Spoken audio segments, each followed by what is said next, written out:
Hello बच्चों, मैं हूं अनिल पांडे और मैं आपके लिए लेके आया हूं फिर से एक नया क्वेश्चन।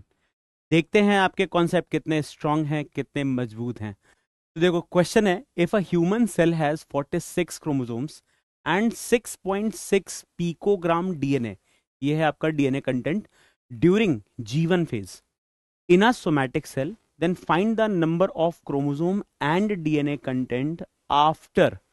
आपको एस फेज के बारे में बताना है, G2 के बारे बाद कितना रहेगा वो बताना है, prophase, metaphase, anaphase, telophase, cytokinesis, हर फेज के बारे में आपको बताना है, क्रोमोसोम नंबर और डीएनए कंटेंट। ठीक है, तो वीडियो रोकिए और आंसर कीजिए और फिर एक्सप्लेनेशन सुनिए। हाँ भाई, सॉल्व हो गया होगा। तो देखो, इस क्वेश्चन को ट्राई करने का एक बॉक्स है।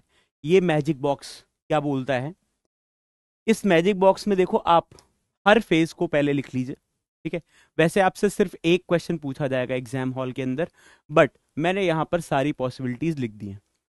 तो सबसे पहली बात यह है कि हम स्टार्ट कर रहे हैं कहां से, G1 से। देखो, सबसे पहले क्रोमोसोम नंबर G1 में कितना होता है, 2n। हमेशा याद रखिएगा, कभी भी हम लोग जब जीनोम काउंट लिखते हैं, जीनोम हो या फिर डीएनए कंटेंट हो, इज ऑलवेज रेफर्ड पर न्यूक्लियस। एक न्यूक्लियस में कितने क्रोमोसोम्स हैं और कितना डीएनए कंटेंट है, हम इसको काउंट करते हैं, हम इसको देखते हैं। ठीक है, तो अगर हम लोग देखें तो जीवन स्टेज में जो न्यूक्लियस है, उस न्यूक्लियस के अंदर कितने chromosomes, 2n number of chromosomes. जैसे कि ह्यूमंस के केस में कितने हैं, 46। और डीएनए कंटेंट हम लोग लेट सपोज एज्यूम कर लेते हैं कि n में c पिकोग्राम डीएनए रहता है ना। तो 2n में कितना रहेगा, 2c पिकोग्राम डीएनए रहेगा। ठीक है, अब आगे की कहानी क्या है देखते हैं। देखो, G1 में और S में क्रोमोसोम नंबर में कोई चेंज नहीं आएगा, G2 same, prophase same, metaphase same.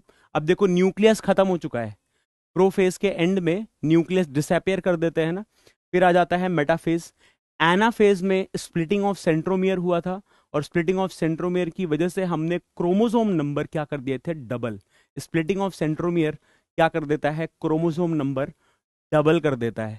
तो 2n नंबर ऑफ क्रोमोसोम एक पोल पर चले जाते हैं और 2n नंबर ऑफ क्रोमोसोम दूसरे पोल पर चले जाते हैं। बट क्योंकि अभी ये एक ही सेल है और यहां पर न्यूक्लियस नहीं है, तो हम टोटल दोनों पोल्स के क्रोमोसोम को काउंट करके कितना ले लेते हैं, 4n, यानी यहां पर क्रोमोसोम में बदलाव हुआ है। टीलोफेज में हम क्या करते हैं, पोल्स पर न्यूक्लियस रीफॉर्मेशन कर देते हैं, जिसकी वजह से 2n नंबर ऑफ क्रोमोसोम एक न्यूक्लियस के अंदर बंद और 2n नंबर ऑफ क्रोमोसोम दूसरे न्यूक्लियस के अंदर बंद। तो यहां पर वापस से पर न्यूक्लियस की प्लॉइडी क्या हो जाएगी, 2n। ठीक है, और साइटोकाइनेसिस के बाद यानी साइटोप्लाज्म के डिवीजन के बाद एक सेल पे एक न्यूक्लियस बचा, और वो न्यूक्लियस कैसा है, डिप्लॉइड। अब आ जाते हैं डीएनए कंटेंट। डीएनए कंटेंट हम जानते हैं कि एस फेज में कितना हो जाता है, 4c पिकोग्राम, G2 में 4c रहता है, प्रोफेज 4c रहता है, मेटाफेज 4c रहता है। एनाफेज में क्रोमोसोम नंबर चेंज हुआ था, but there will be no difference between the DNA content. तो chromosome number double, DNA content remain same. ठीक है, और टीलोफेज में यहां पर क्या हो जाएगा, अब देखो, 4c टोटल डीएनए है सेल के अंदर, 2c हमने एक पोल के अंदर बंद कर दिया, और दूसरा वाला जो 2c पिकोग्राम डीएनए है उसको दूसरे न्यूक्लियस के अंदर बंद कर दिया। तो कितना हो जाएगा, 2c, और यहां ये सिचुएशन है। ठीक है, तो हमारे पास ये कुछ ऐसा डीएनए कंटेंट है। तो ये है स्टेप नंबर 1, इस तरह के क्वेश्चंस को सॉल्व करने का।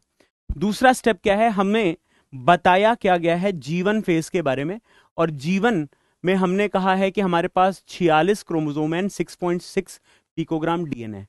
तो हमें गिवन किसके बारे में है, G1 के बारे में। गिवन किसके बारे में है, G1 के बारे में। यानी हमें दिया गया है कि 46 क्रोमोसोम का मतलब क्या हो गया, 2n का वैल्यू, और 2c का वैल्यू हमें दिया गया है 6.6 पिकोग्राम। यह है स्टेप नंबर 2। पहला स्टेप क्या है, बॉक्स बनाइए।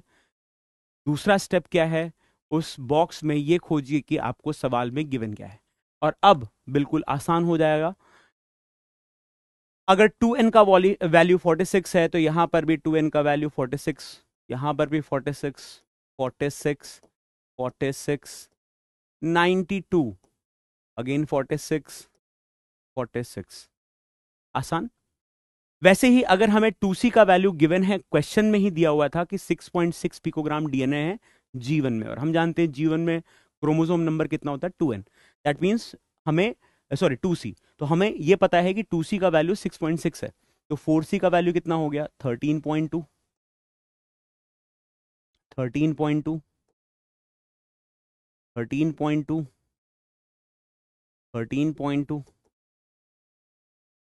13.2,